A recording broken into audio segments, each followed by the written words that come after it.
Hello and welcome back to another episode of the Relationship Circle podcast. I'm your host, Beck Thompson, and this podcast is all about getting you to stop running in circles, ditch those dating gates, and let your inner compass lead the way.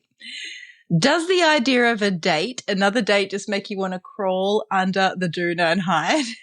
If it does, you're not alone. Dating fatigue is so real and it's way more common than you think. And it's definitely a topic that we don't talk about, yet I hear it every week from a client. So it is so, so common, especially if you've been swiping and chatting and showing up and you feel like you're running in these circles, right?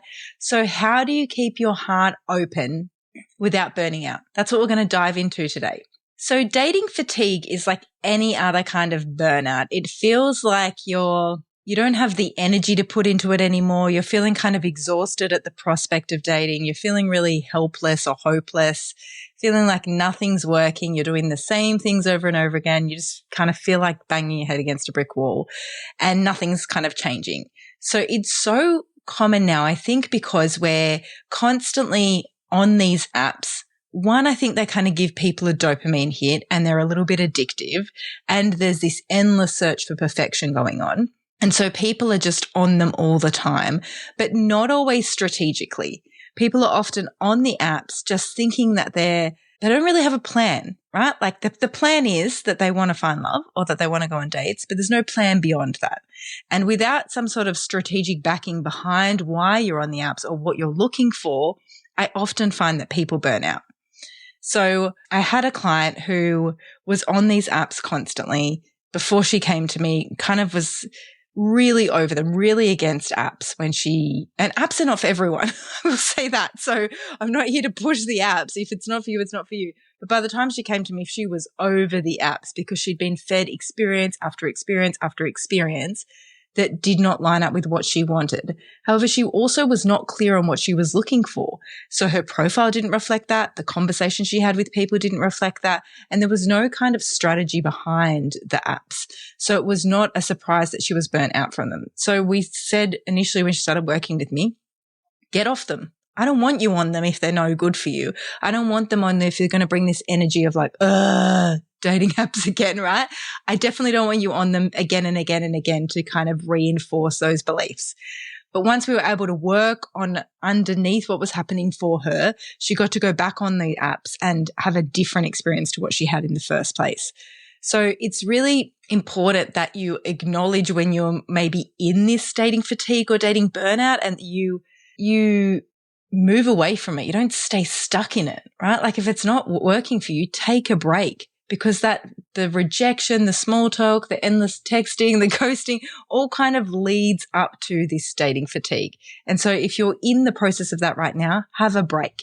So I spoke about what dating fatigue or dating burnout is, but here's some signs of what you might be experiencing if you are in dating burnout right now. So you might be really dreading dates or like flaking out at the last minute. So you might organize them and be like, oh, I just don't want to go. And this is also common in winter, right? Like, I don't want to go out. I don't want to go anywhere. You might feel really like numb or cynical. I hear a lot of cynicism around like, these apps are horrible. No good guys are on them, or feel really resentful about dating. You might be swiping out of boredom or to get that dopamine hit rather than genuine interest, which again, waste of your time, right? Like go do something else with that. And you also might notice that your standards start dropping or your expectations of people start dropping because you just don't want to be alone. So like I'd rather just be with someone than no one. And I think particularly in 2025, dating feels really draining because it feels like this endless treadmill that people are on, this pressure to always be on the apps, the pressure to always show up, because if you're not on there, you might miss something. Or if you don't show up on the apps, then you're not putting yourself out there. And dating can be really tiring, right? There's definitely some shortcuts you can take to make sure it isn't so tiring. But if you were doing the traditional route of going on the apps, you're on there all day, you line up, you go to dates, you get ready, you spend a lot of time putting in effort to get ready, and then you go on the dates, it was rubbish, blah, blah, blah. It can be really draining for you. And there's also this societal pressure to find someone by a certain age, particularly if you're a woman in your late 30s, early to late 30s, 40s. There's this pressure around like, I need to find someone, I need to find a husband, I need to find someone to have children with. There is absolutely pressure from society, from you, from your friends, from everyone, from the clock ticking out there to find someone. So that added pressure doesn't help the situation either. So it's important, if you've recognized that you're in any one of these stages of dating burnout or dating fatigue, it's really, really important to reset. And by reset, I mean give yourself permission to pause. It isn't giving up. It is okay to delete the apps. Sometimes it's actually beneficial to delete the apps because once you go back on, it pushes you out there again. So taking a break from dating is not giving up.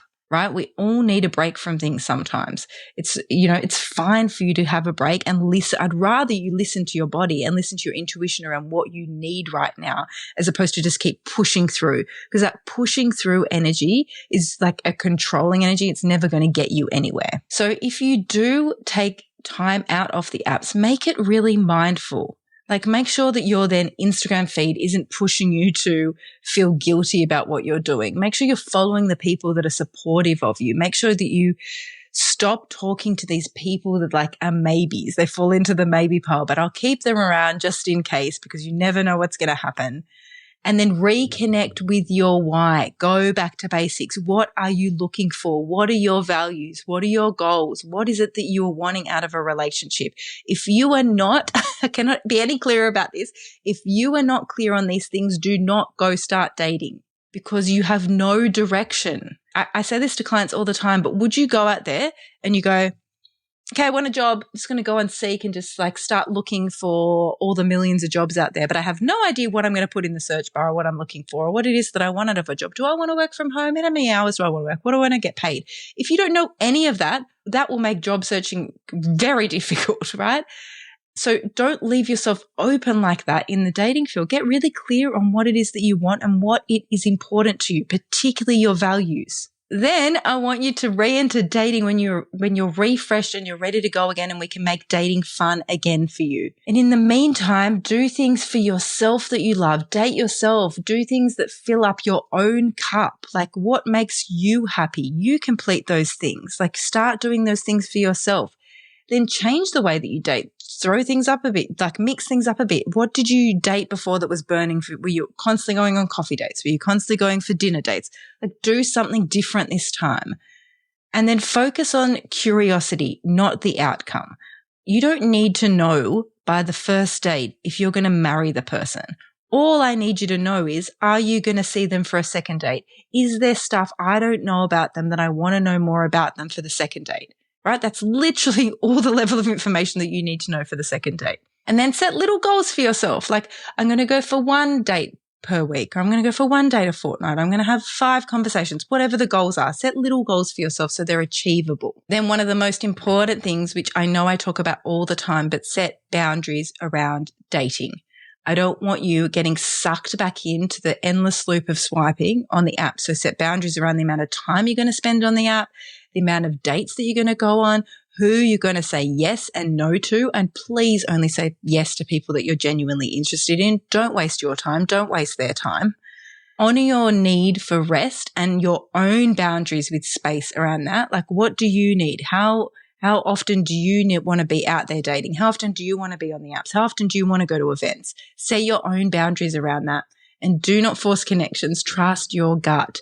Trust your intuition with what it says to go next. So I invite you that if you're stuck in this loop of dating burnout to take a break, please. There is nothing more beneficial that you can do for dating right now than to take a break, take a pause and cut yourself some slack.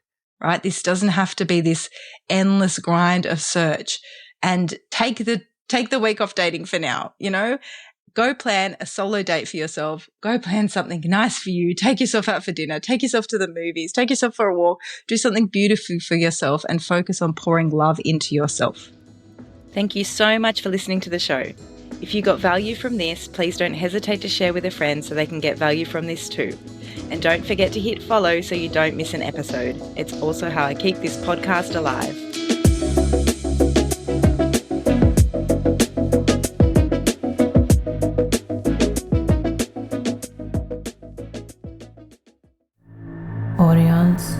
exclusive.